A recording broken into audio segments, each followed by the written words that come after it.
So ബ്രിട്ടീഷുകാർ നമ്മളോട് കുറേ ക്രൂരതകൾ ചെയ്തിട്ടുണ്ടെന്ന് നമുക്കറിയാം. പക്ഷേ ഇതിൽ 10 മാത്രമേ ടെക്സ്റ്റ് ബുക്കുകളിലെല്ലാം നമ്മളെ പഠിപ്പിക്കുന്നുള്ളൂ. ഈ ഒരു വീഡിയോയിൽ ഞാൻ പറയുന്നത് നിങ്ങൾ ഒരിക്കലും കേട്ടിട്ടുണ്ടാവണമെന്നില്ല. 3 മില്യണിലധികം ഇന്ത്യക്കാരെ കൊന്ന് ആ ഒരു കൂട്ടക്കുരുതിയുടെ കഥ. 1943 ബംഗാളിൽ ഏകദേശം 3 മില്യണിലധികം ഇന്ത്യക്കാർ മരിച്ചു വീഴുകയാണ്.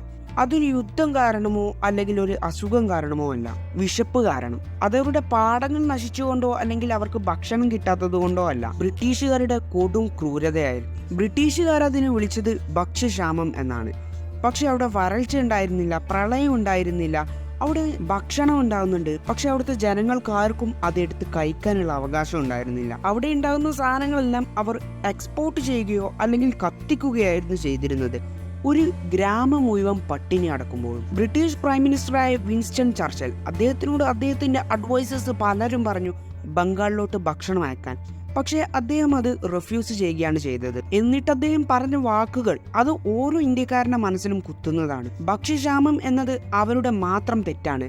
റാബിറ്റുകളെ പോലെ ബ്രീഡ് ചെയ്തതുകൊണ്ട് അന്നത്തെ ബംഗാളിലുണ്ടായിരുന്ന ജനങ്ങൾ വിശപ്പ് കാരണം പുല്ലായിരുന്നു തിന്നിരുന്നത്. അതേ സമയത്ത് അവിടെ ഉണ്ടാകുന്ന വിളകളും അരികളും എല്ലാം ബ്രിട്ടീഷിലോട്ട് കയറ്റി അയക്കപ്പെടുകയും ചെയ്യുന്നു. ഇതേ സമയത്ത് ബ്രിട്ടീഷ് മറ്റൊരു പോളിസി കൂടി കൊണ്ടുവന്നിരുന്നു, ഡിനയൽ പോളിസി. ഈ പോളിസി എന്തെന്ന് വെച്ചാൽ നമ്മുടെ നാട്ടിലുള്ള ബോട്ടുകൾ നശിപ്പിക്കുക, വിളകൾക്ക് തീയിടുക, ട്രാൻസ്പോർട്ടേഷൻ സൗകര്യങ്ങൾ നശിപ്പിക്കുക.